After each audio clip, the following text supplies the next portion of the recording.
Sebanyak 868 personil gabungan disiapkan untuk mengamankan 2.237 TPS yang tersebar di seluruh Kabupaten Oki pada hari pemungutan suara tanggal 14 Februari.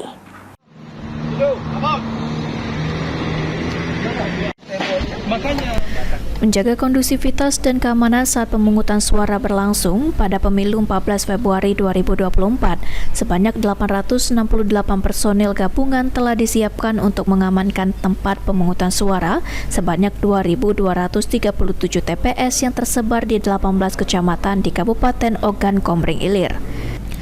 Kabag Ops Polres Oki, Kompol Abdul Rahman menjelaskan, untuk personil pengamanan terdiri dari PKO Brimob sebanyak 60 orang, Polda Sumsel 250 personil, TNI 30 personil, dan 528 personil dari Polres Oki.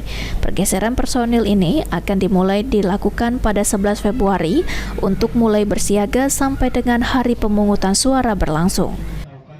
Untuk pelaksanaan nanti pada saat pemungutan suara itu kita Polres Oki ada 3 karakteristik yang kita ambil, yaitu pertama kurang rawan yang sebanyak 1607 itu TPS kurang rawan kita formasikan 2 personil 8 TPS dan 16 linmas, dan satu lagi 2 personil 12 TPS 24 linmas.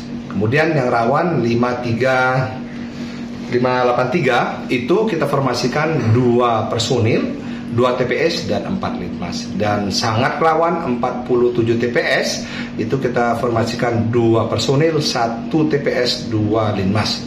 Dari beberapa kriteria ini kita mengambil kenapa sangat rawan, kurang rawan, dan rawan. Kalau rawan itu terpecah. Saat ini TPS yang ada di wilayah Oki sudah diklasifikasikan sesuai dengan kategori.